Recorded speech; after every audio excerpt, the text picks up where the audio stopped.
Bonjour, j'espère que vous allez bien, alhamdoulilah. Des retours avec vous une fois de plus par rapport aux événements de la dernière minute à Faya Largeau. D'abord, mes sincères condoléances et que l'âme de regretté repose en paix. Vous savez, c'était un événement douloureux, relatif au fait que jusqu'à présent, les conséquences du néocolonialisme continuent toujours de faire couler le sang. Non seulement le sang, mais continue toujours de nous diviser. Non seulement nous diviser, mais nous sombrer dans une ignorance sans précédent. Vous savez, mes chers frères et sœurs tchadiens et tchadiennes, la vérité est la seule issue. Vous vous rappelez en 2012 la situation de Arche Zoé.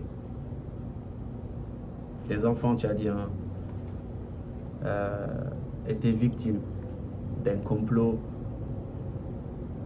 qui visait une fois de plus la sensibilité tchadienne. Les conséquences des assassinats ciblés des opposants, que ce soit Hôtel Bono, Général Houno, Ibn Omar Mohamed Saleh, le dernier. La France n'a jamais cessé de faire couler le sang tchadien. La France n'a jamais cessé de faire souffrir le peuple tchadien, directement ou indirectement, par l'entreprise du néant, par sa domination relative au domaine du franc CFA. Vous savez,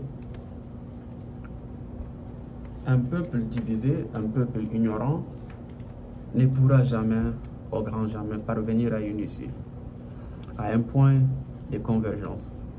Cette ignorance doit cesser.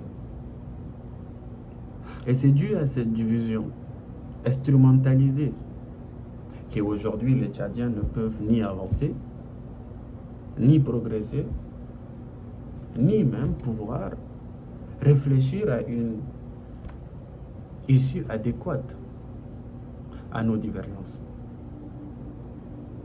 La situation à Faya vient de s'ajouter sur la grande liste. Vous vous rappelez la situation, les événements du coupe-coupe à Bâché avec les 400 notables décapités. L'officier français en question n'a jamais séjourné, n'a jamais passé une minute en prison. Assassiner, tuer un Tchadien, comme Tupac le disait, pull a trigger, kill a nigger, he's a hero. C'est une réalité aberrante. C'est une réalité aberrante. Vous vous rappelez les bombardements des rebelles? C'est de 2006, c'est de 2019, afin de protéger un pouvoir, un système d'asservissement, un système vassal, qui ne fait que garantir l'intérêt de la France et sa domination. Et une fois de plus, est-ce que vous savez que la révélance et la pertinence de la France résident dans cette domination exercée à travers nos pays? Et cette domination ne prend de l'ampleur que à travers les divisions propagées et entretenues entre nous.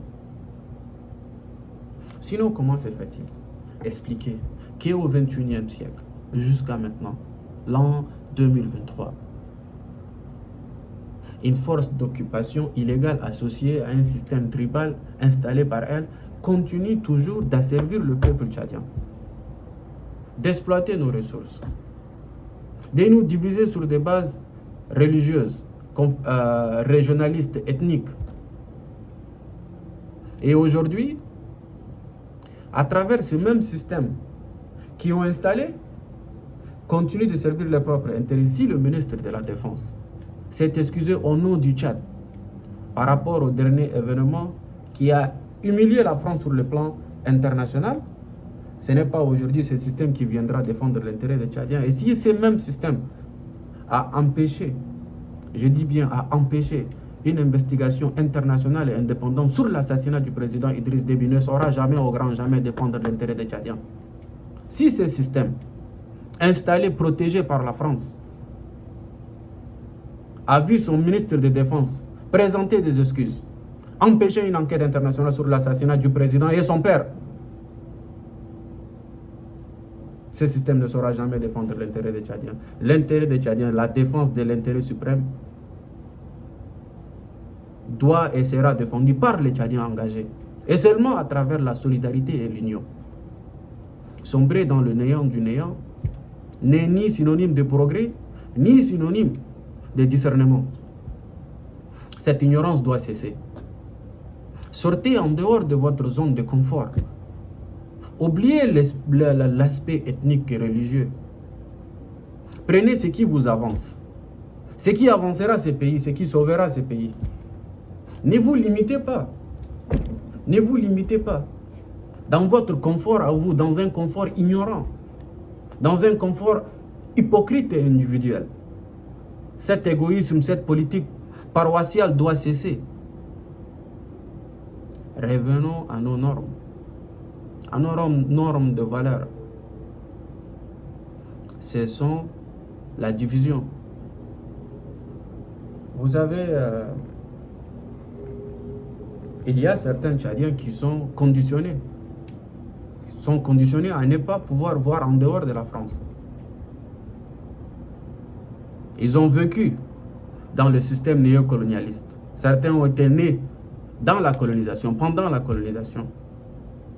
Bel et bien qui seront soumis à jamais. Donc, il y a ce déficit entre cette génération soumise et il y a cette génération consciente et qui œuvre à s'émanciper, qui est capable aujourd'hui de s'asseoir et de dire à la France que vous êtes rien de plus qu'une force d'asservissement. Et il est temps aujourd'hui d'assumer nos responsabilités respectives relatives à ces pays par rapport à la situation, que ce soit politique, et aussi par rapport à nos engagements sociaux, économiques. Vous avez, c'est limité une fois de plus, ne fait qu'engendrer le mal qui continue aujourd'hui de nous dérouter. Mon message aujourd'hui est juste de savoir que ni ces systèmes, ni ceux qui sont associés à ces systèmes ne sauront défendre l'intérêt des Tchadiens. Et la France continuera de tuer des Tchadiens, continuera d'exploiter nos ressources tant que nous sombrons dans une division ignorante et ignorant nos responsabilités. Et une dernière chose. Je suis responsable de mes propres engagements. Il n'y a personne qui a sollicité mon assistance par rapport à mes interventions. Je me suis engagé parce que j'étais dessus, à mettre prise, que ce soit par l'opposition, la partie civile ou le gouvernement. On est mieux servi que par soi-même. Dorénavant, je me suis engagé. Je me suis engagé à défendre l'intérêt souverain, sans distinction régionaliste, confessionnelle, ou bien je ne sais pas quoi moi. Je m'appelle Assil Adoumanani et je servirai l'intérêt des Tchadiens et des Tchadiennes jusqu'à mon dernier jour. Et j'espère et je prie réellement que le message sera discerné. Et je vous souhaite une agréable journée. Salam.